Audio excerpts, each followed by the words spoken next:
Olá, sejam bem-vindos ao canal Mensagens Kardecistas. Eu sou o Moacir e este é o 6º vídeo da série de estudos do Livro dos Espíritos, essa obra tão importante e fundamental para entendermos e estudarmos o Espiritismo. Mas antes de iniciarmos, deixa seu like aqui, se inscreva no canal e ative o sininho para receber a notificação dos próximos vídeos. Hoje nós vamos iniciar o capítulo 1. Capítulo 1 de Deus, né? O nome do capítulo é De Deus. E vamos estudar hoje as perguntas 1, 2 e 3, que se referem à primeira parte do capítulo 1, que é Deus e o Infinito. Vamos à pergunta 1. Pergunta 1 do Livro dos Espíritos. Que é Deus? Os Espíritos nos respondem: Deus é a inteligência suprema, causa primeira de todas as coisas. Percebam que a pergunta não é quem é Deus. A pergunta que Kardec faz aos Espíritos, que essa pergunta foi enviada para centenas de centros espíritas, foram respondidas por centenas de mensagens recebidas da espiritualidade de fontes diferentes. Então ele não pergunta quem é Deus, ele pergunta que é Deus. E os espíritos respondem: Deus é a inteligência suprema, causa primária de todas as coisas. Tão difícil da gente compreender, né? Porque como explicar para todos nós o que a nossa capacidade mental ainda não é capaz de compreender? Percebam, a nossa capacidade mental, o tanto que a gente consegue elaborar, pensar, raciocinar, por mais que a gente tivesse superdotação, não seríamos capazes de compreender. Por quê? Porque nós estamos limitados pelo corpo físico. Uma coisa é um espírito celeste, um espírito, por exemplo, da esfera crística, um espírito muito evoluído e que já não necessita de um corpo, de uma veste como a nossa, grosseira como a nossa, tão material, né? Isso faz, né, com que a gente tenha uma capacidade de raciocínio enquanto estamos aqui na carne limitadas ao nosso corpo físico. A gente não consegue ter plena compreensão porque a gente não consegue acessar capacidades que o nosso espírito só vai ter quando não estiver mais num corpo físico grosseiro como o nosso, mas principalmente quando estiver evoluído a ponto de acessar alguns repositórios que ainda não podemos acessar, né? Alguns conteúdos, e aí sim conseguir desenvolver esse raciocínio a partir de uma luz espiritual que ainda não conhecemos. Não sabemos o que é, não sabemos como existe e como se comporta, né? Para fazer uma comparação até simplória mesmo, vamos imaginar o seguinte: supondo que a gente tem um arquivo, né? Que a gente tem um arquivo pesado e que a gente precisa processar ele num computador. Se, por exemplo, eu pegar hoje um computador de altíssima geração, né, com o HD de leitura, né, mais rápido que exista, com o melhor e mais moderno processador, com uma quantidade enorme de memória RAM, com uma placa de vídeo, um hardware muito evoluído, o mais potente que tiver no mercado. Pegar esse computador e com a internet mais rápida disponível, e buscar processar esse arquivo pesado, ele vai processar rapidamente e vai me entregar aquilo que eu preciso. E se eu pegar esse mesmo arquivo e tentar processá-lo num computador do início dos anos 90? Um computador pessoal, aquele que a gente tinha em casa no início dos anos 90. Não é que esse arquivo ele vai demorar muito mais para ser processado nesse computador do início dos anos 90. Ele simplesmente não vai ser processado. Porque o computador não tem capacidade, ele não é capaz, ele não tem construção física, elementos que façam que ele processe esse arquivo. Assim é conosco. Mal comparando, o nosso corpo físico de hoje, tão grosseiro como a gente conhece, ele não é capaz de processar certas informações, de acessar determinados conhecimentos, porque ele nos limita, ele limita o nosso espírito. E isso é tudo num plano de Deus, num plano da nossa evolução, para que a gente evolua paulatinamente, devagarzinho, conforme a gente precisa evoluir. Então não é que assim, fala, nossa, mas parece que somos até meio limitados. Somos mesmo limitados. Limitados pelo corpo físico. E a gente vai evoluir e tudo nos será revelado de acordo com o nosso merecimento.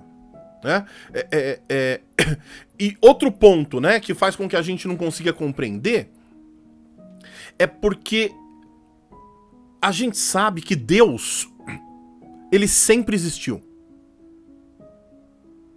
Ele não é criação de ninguém. Ele sempre existiu. Fala assim, não, mas como ele sempre existiu? Sempre existiu. E aí tem uma questão que é própria aqui do nosso planeta, do nosso mundo, do nosso modus operandi, do jeito que a gente está configurado para viver aqui, que tudo tem começo e tem fim. Tudo nasce e morre. Tudo tem começo e tem fim. Então tudo que a gente conhece aqui,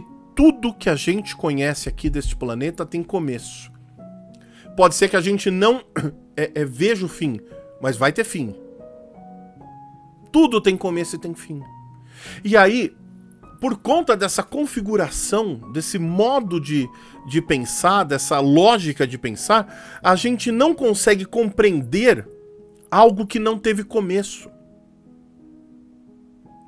E a nossa limitação, que eu acabei de falar, ela faz com que a gente só trabalhe com começo e fim. A única lógica temporal que a gente conhece é essa. Nós não estamos prontos, nem teríamos capacidade de compreender uma lógica temporal onde o tempo não existe. Não é que ele não se configura da forma que a gente conhece, ele não existe. Como compreender algo que não tem tempo e não tem espaço? Ou seja, nunca começou e não está em lugar nenhum, ao mesmo tempo, sempre esteve e em todos os lugares. Esse é Deus. No livro A Gênese, no capítulo 2, item 10, Allan Kardec, ele fala assim: Deus é eterno, isto é, não teve começo, não terá fim. Se tivesse tido princípio, houvera saído do nada. Ora, não sendo nada alguma coisa, coisa alguma pode produzir. É lógico, né? Ou então, teria sido criado por outro ser anterior. E nesse caso, este ser é que seria Deus, se lhe supuséssemos um começo ou fim. Poderíamos conceber uma entidade existente antes de Deus e capaz de lhe sobreviver, assim por diante, ao infinito. Para o Espiritismo, o entendimento que os homens têm de Deus não está pronto nem é definitivo. Está em constante evolução. O contexto, né, e o conceito de Deus modifica-se com o tempo, de acordo com a nossa evolução. Evolução como sociedade e humanidade. Como tudo, a nossa compreensão se modifica de acordo com o conhecimento que adquirimos e as experiências que vivemos. Ele, Deus, né, se revela à humanidade na medida em que esta se qualifica para compreender a natureza divina e que se mostra abundante em sabedoria, justiça e bondade, tendo os espíritos superiores como seus mensageiros diretos a interagir com a humanidade através da humanidade, através da mediunidade, como está no Livro dos Espíritos, né? As instruções do Livro dos Espíritos, todas as mais de 1000 perguntas e respostas, elas foram trazidas pela mediunidade. Então os espíritos se comunicaram conosco através dos médiuns aqui encarnados. E aí é que a gente começa a compreender como a coisa funciona. Deus não vai vir falar conosco, ele manda os seus mensageiros. De maneira geral, os espíritos dão testemunho da existência de Deus. Em soma a esse testemunho, a codificação espírita evidencia a divindade pelo princípio racional de causa e efeito, nos disse Allan Kardec. Pois bem, lançando o olhar em torno de si, sobre as obras da natureza, notando a providência, a sabedoria, a harmonia que gerem essas obras, o observador reconhece não haver nenhuma que ultrapasse os limites da mais poderosa inteligência humana. Nós não seríamos capazes de criar o que está aqui. De criar as pessoas, de criar a natureza, de criar os animais, de criar o céu, a terra, de criar tudo. Desde que o homem, a humanidade, não pode produzir tais obras, é que elas são produto de uma inteligência superior à humanidade, a menos que alguém sustente que há um efeito sem causa. E percebam, aqui o Espiritismo, ele não está negando a lei da evolução. Ela não está negando que desde que a Terra foi criada, né, e foi se desenvolvendo como uma bola de fogo, depois ela foi resfriando, passando por todas as fases, desde que o homem começou a habitar a Terra, né, o ser humano, passando por todas as fases até chegar aqui, nós não estamos negando a evolução material que aconteceu aqui, que a ciência nos explica. O que estamos trazendo é que isso tem algo por trás. É que isso tem um propósito. Não foi ao acaso. A Terra não foi uma criação casual do universo. Ela tem um planejamento divino. Como Jesus é o nosso governador. Importante que a gente entenda que quando a gente vai procurar Deus e compreendê-lo, entender que Deus não está em algum lugar que não seja dentro de nós. É importante que a gente não procure fora o que está dentro. Deus está dentro de nós. Se eu quero encontrar a Deus, eu procuro dentro de mim. E agora, na pergunta 2 e 3, eu vou ler as duas e depois vou dar uma explicação geral, porque as duas são complementares. A pergunta 2 é a seguinte: que se deve entender por infinito? Que se deve entender por infinito? A resposta da espiritualidade maior. O que não tem começo nem fim. O desconhecido. Tudo que é desconhecido é infinito. Se não conhecemos o fim, é infinito. A pergunta 3. poder-se-ia dizer que Deus é o infinito? Resposta da espiritualidade. Definição incompleta. Pobreza da linguagem humana. Insuficiente para definir o que está acima da linguagem dos homens. Deus é infinito em suas perfeições, mas o infinito é uma abstração. Quer dizer que Deus é um infinito. Dizer que Deus é um infinito é tomar o atributo de uma coisa pela coisa mesma. É definir uma coisa que não está conhecida por outra que não o está mais do que a primeira. Aí começa a falar de infinito, começa a complicar tudo, né? Mas vamos entender. Miramês nos diz que o infinito, como que desconhecido para todos nós, é a casa de Deus, cujas divisões escapam aos sentidos, mesmo os mais apurados. O Pai Celestial está, por assim dizer, no centro de todas as coisas que existem, e ainda mais se encontra onde achamos a permanência do nada. Se sentimos dificuldades para definir o que é a vida, certamente não sabemos explicar o que é o infinito, que está configurado na ordem dos mistérios de Deus.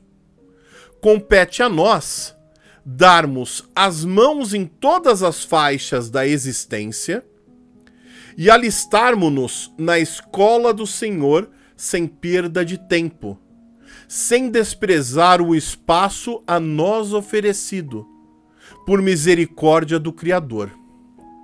Percebam, Miramês aqui nos convida a vivenciarmos a experiência e entender que tudo nos será revelado a seu tempo e conforme o nosso merecimento.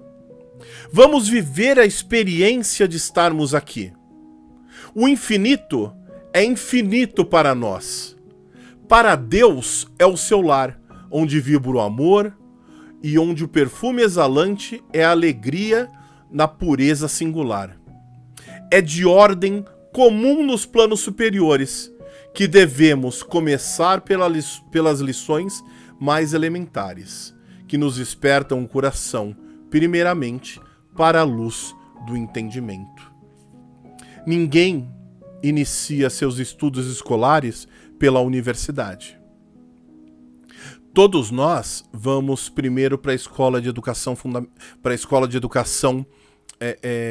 infantil, depois fazemos todo o ensino fundamental, depois vamos para o ensino médio para aí ingressarmos à universidade. Ninguém vai direto. Então, a gente não deve pensar que vai acontecer um salto milagroso, porque aí não é merecimento, é milagre.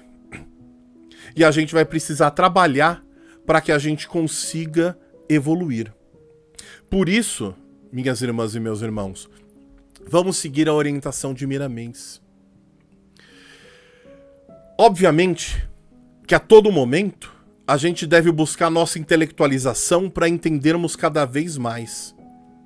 Mesmo questões tão complexas como entender o que é o infinito e o infinito em relação a Deus.